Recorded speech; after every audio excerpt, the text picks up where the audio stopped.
Those aren't effects, the lens is dirty.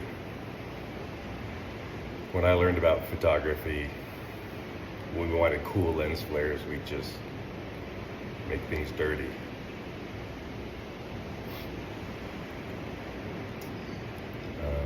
I grew up in a time where we didn't buy so many of our solutions, we created a lot of them. And it was a very interesting transition time. I grew up before computers and the internet. But my dad had an AV company, like all the technology we use for business and education, government stuff. Professional hobbyists, videographers, creatives.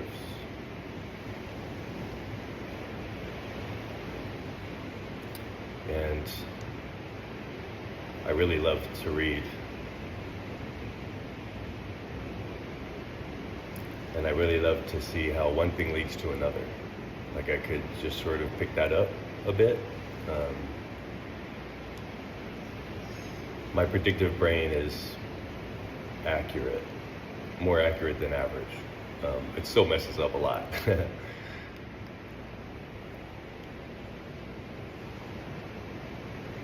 And I've accomplished a lot. I feel like I've led a few lives. But I've always been afraid to lead the one that I have. Always afraid to be myself and just be bold. Even I felt like I needed someone else's permission or some certificate or license. Then I became the idiot teaching people to get licenses and stuff. And then I became the guy creating licenses and stuff, and selling the curriculum for the licenses and stuff.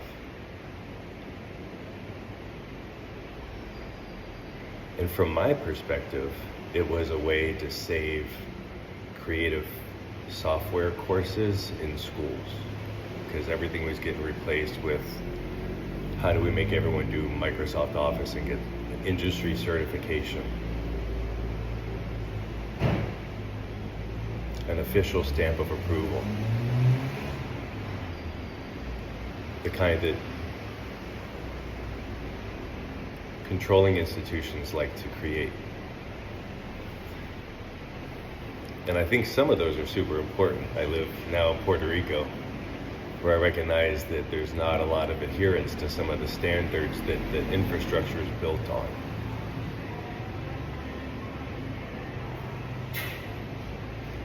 And that made me learn a lot of things and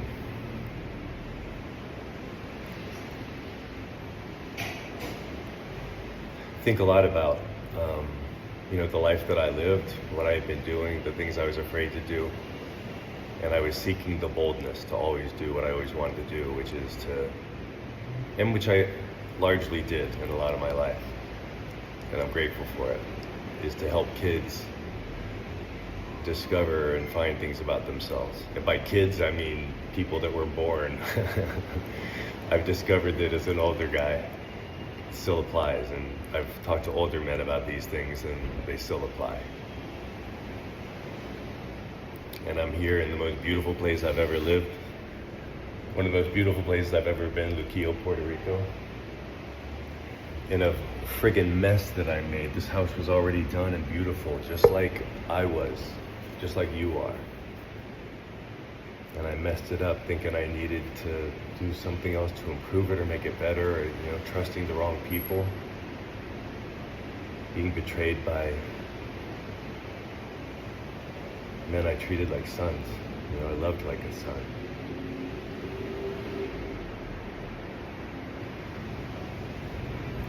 And to see that they were out for monetary gain when they told me it was my money. And then they told me that we were working on something good for the future. It wouldn't just be about money. And then it ended up being just about money. Taking way more money than the hours they put in. Finding a lot of other people to do their work instead of being hands-on. brains on, focus on the work, which for me was always to help kids discover what makes them tick. Help all of us discover what makes them tick. But working in schools, you can't talk about God, and working in church, you can't talk about science. So I was like, where the fuck am I gonna talk the way I want to talk about the things I want to talk about? Because in neither of those places can I say fuck or smoke my medicine.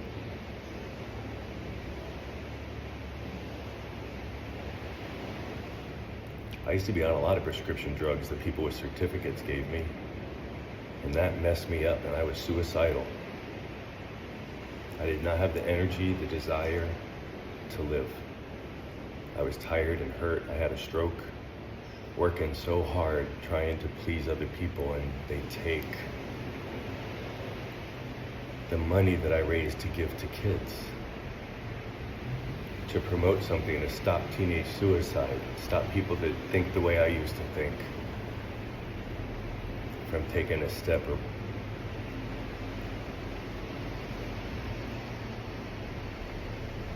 taking an action that could be drastic.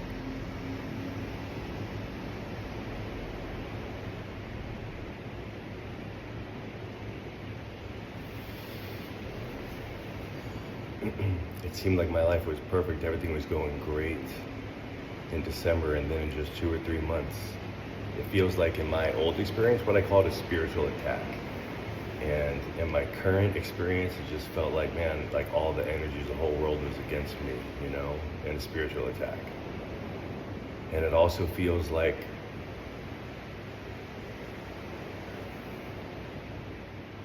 I feel personally convinced for myself that there was a part that I played in moving my intention and my attention off of my mission and what I'm here for into some idea of perfection or ready. And I came from a mindset of lack instead of abundance.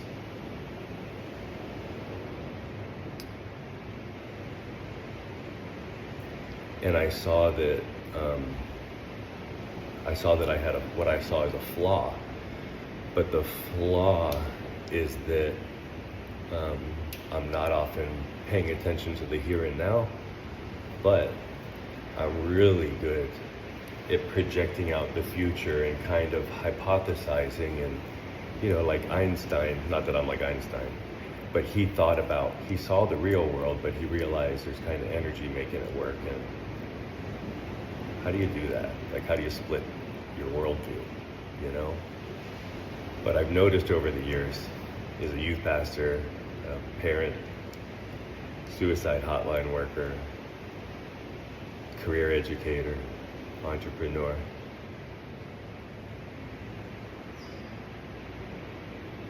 stroke victim,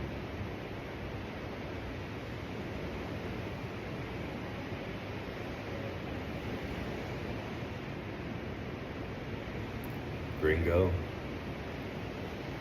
white guy, old man.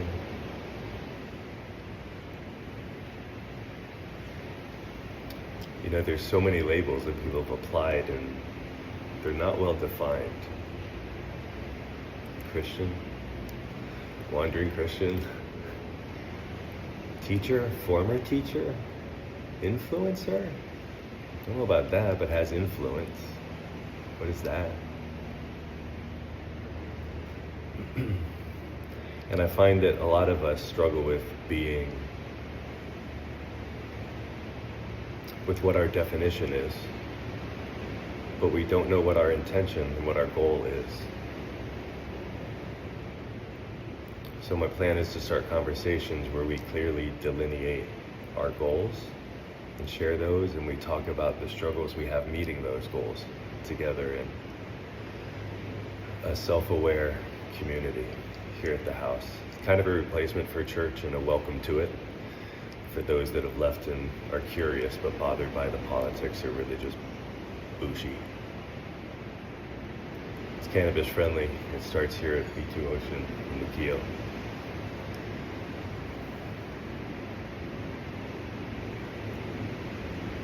probably try and keep sermons to about 10 minutes like you just heard.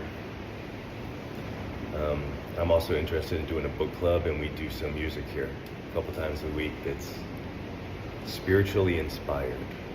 And any words that promote a focus on beauty and unity, kindness, the future lives of our children, the future life of this planet, if we could start honoring the future and making the world better for those that are going to live in the world that we create for ourselves, that might be a happier, more positively focused goal than some sort of protection about things from the outside or honor of stuff in the past. Maybe we could, like the God we claim to serve in church that I grew up in, eternally minded and also infinitely present. Maybe we could wrestle with those ideas without the bigotry or politics or dogmatic, scientific, or us versus them debates that seem to divide us so much.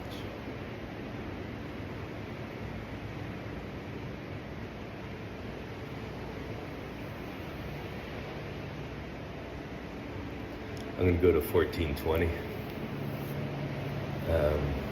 I'm kind of making this up as I go. I just wanted to see what happened if I spoke to the camera, and I'm accepting a challenge from a friend, from a lot of friends.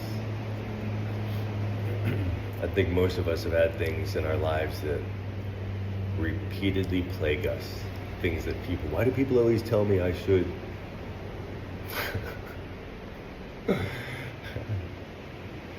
There's a reason, my friend, and it's embarrassing. And we all have a glitch and a gift. And when I was a teacher and a youth pastor, my classes and my gatherings were about finding and sharing that and confessing that and finding ways to balance them with the most compassionate, hopeful joy for ourselves and the world.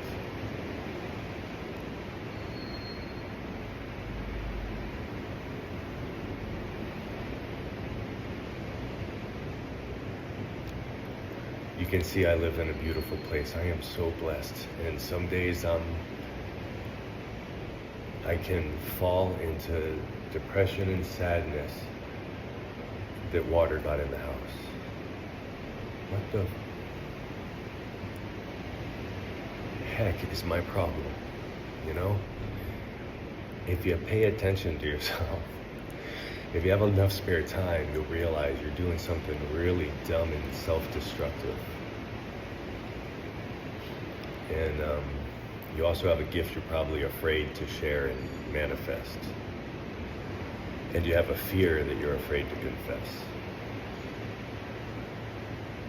When I was a kid, we had places for that. It's called youth group and stuff. I was campus life crowd and kind of parachurch, but when my life started getting screwed up, I gave this place, which was once beautiful just months ago, I made this mess. And now I'm coming right back up, and it's going to be fine. But I want to talk about this, and I want to talk about us. And I want to talk about here, how we all live in our homes apart, but come together in the street. How can we do that with the most amount of love and peace and joy for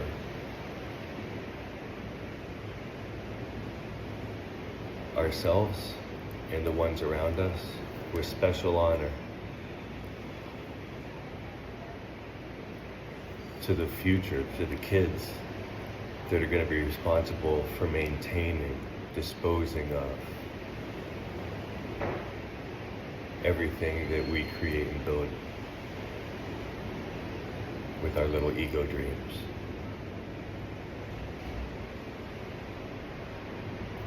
That may have sounded a bit judgmental. I'm only judgmental of myself, I realize.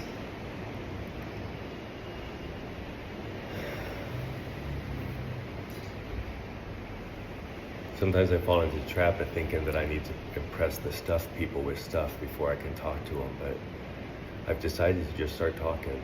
And people that like the way that I talk and we talk together, we can build a community to help stop this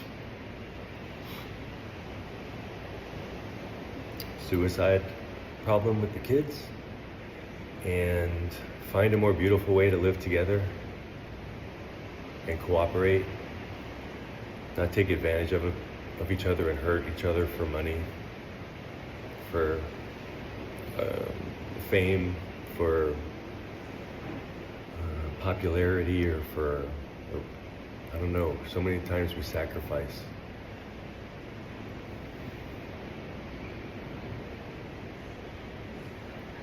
Love, truth, and trust for selfish personal gain, where at the end of the day, the only measurable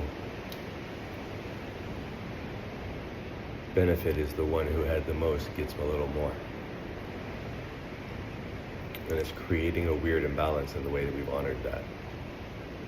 I talked too long, we need to edit this down. But my name's Rob Schwartz. You can ask your chat GPT about Rob Schwartz from brainbuffet.com. That started as my way to keep track of my thoughts for my students and challenge them after school. And then challenge them in the classroom, and then challenge students around the world to dream big. And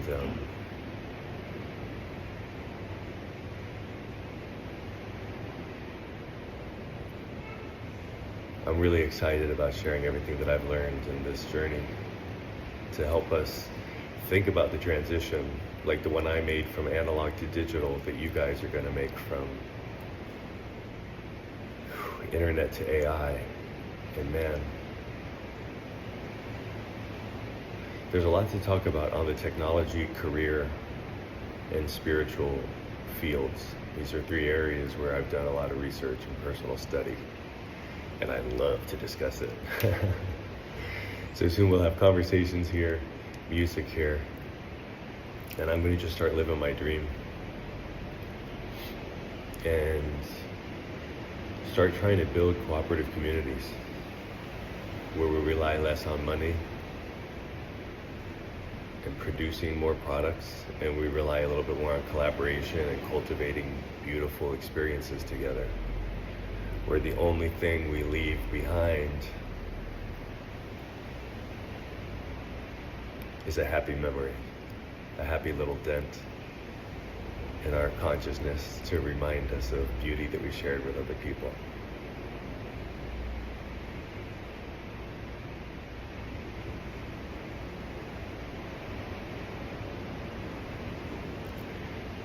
Thank you so much for listening to the ramblings of an old man.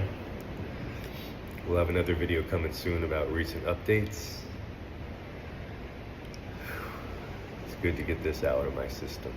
And I've got a lot more details clearly to come.